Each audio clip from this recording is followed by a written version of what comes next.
Assalamualaikum warahmatullahi wabarakatuh. Alhamdulillah wassalatu wassalamu ala rasulillah nabina Muhammadin sallallahu alaihi wasallam wa ala alihi wa sahbihi wa mawala.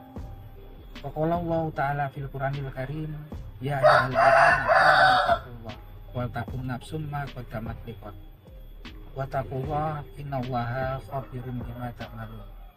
Amma ba'du. Alhamdulillah, para sedulur YouTube, ketemu lagi dengan saya Bung Wijanarko.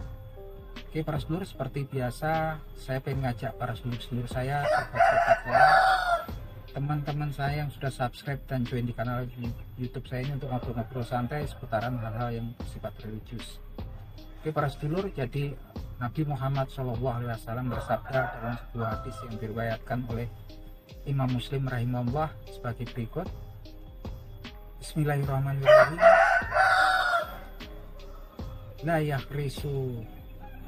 La yakhrisu muslimu warsa wala yatra'u zar'a ya'kulu minhu insanu wala dabbatu wala say'un ila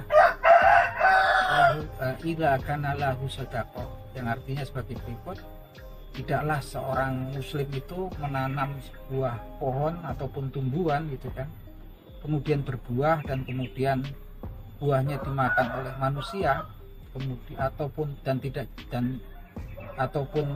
binatang melata, dabah gitu kan, ataupun sesuatu yang lain gitu kan, karena sesuatu yang lain tidak lain hal tersebut dihitung sebagai sodakoh terhadap orang yang menanam pohon ataupun tumbuhan tersebut.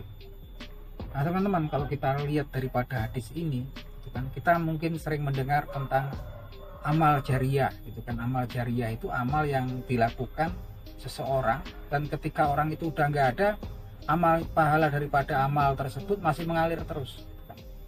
Dan itu sangat berbeda ya, kalau kita umpamanya kita sodako memberi makan terhadap seorang yang lapar gitu kan, pahalanya ketika kita memberikan makanan pada orang yang lapar tersebut ya gitu kan, sepertinya selesai di situ ya. Seperti orang yang butuh secara ekonomi, memiliki kebutuhan gitu kan, memiliki hajat, dan kita kasih uang itu membantu, di situ kita anggap, kita niatkan sebagai sodako. Sepertinya ini hitung-hitungannya yaitu pada saat kita memberi itulah pahalanya. Tapi yang dinamakan amal jariah ini adalah amal yang terus mengalir pahalanya, sekalipun orang yang melakukan amal tersebut sudah meninggal dunia, sudah nggak ada di dunia ini. Masya Allah ya teman-teman, subhanallah. Artinya sangat beruntung sekali kalau orang kemudian bisa melakukan sodakoh yang merupakan kemudian dihitung sebagai amal jariah. Seperti contohnya kita mengajari anak keturunan kita membaca Al-Quran gitu kan, dan kemudian anak kita selama hidupnya dia sering membaca, rajin membaca Al-Quran. Setiap huruf daripada bacaan yang dibaca anak kita tadi, yang mana kita yang mengajarkannya ya, bacaannya pertama kali, itu akan dihitung pahala untuk orang yang mengajarkannya tanpa mengurangi pahala kemudian orang yang melakukan amal tersebut. Dan bahkan nanti ketika anak kita punya anak lagi, cucu kita, dan diajarkan yang sama anak seperti anak kita karena asalnya dari kita, nanti cucu kita juga rajin membaca Al-Quran, pahalanya pun kita akan dapat ya, tanpa mengurai pahala mereka.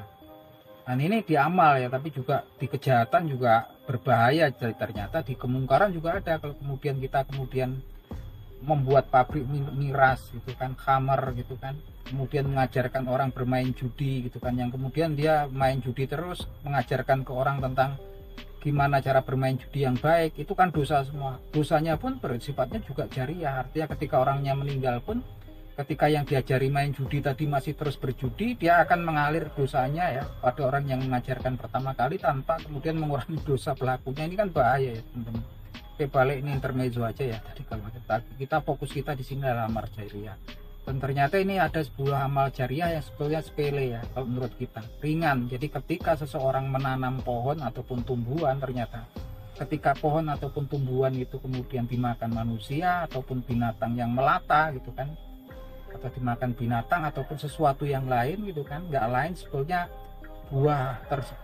hal tersebut menjadi amal terhadap orang penanamnya, menjadi nilainya sebagai sedekah terhadap orang yang menanam pohon tersebut atau tumbuhan tersebut. Dan di beberapa hadis yang lain itu disebutkan bahwasanya sekalipun nanti itu dimakan manusia, kemudian ataupun dimakan binatang, atau bahkan kemudian dicuri orang, atau bahkan kemudian dikurangi hasilnya oleh orang, umpamanya orang nih ngambil kok masih mentah gitu ya, dibuang lah kayaknya, nggak lain kemudian itu tetap dihitung semuanya itu sebagai pahala terhadap orang yang menanam pohonnya, dan itu ditulis selamanya sampai sepertinya sampai kemudian pohon itu masih hidup ya, masih hidup sampai kemudian masih tetap berbuah gitu kan.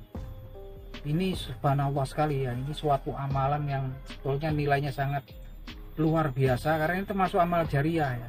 Karena ketika penanam pohonnya juga udah nggak ada, sudah meninggal, ketika pohonnya masih berdiri, masih hidup, masih rajin berbuah, semuanya yang dimakan binatang, kemudian dimakan manusia, yang dicuri sama manusia, bahkan kemudian orang yang mengambil mengurangi buahnya, walaupun kemudian nggak dimakan, semuanya itu ternyata dihitung, dituliskan untuk sebagai sedekah buat orang yang kemudian menanam pohon atau tumbuhan tersebut.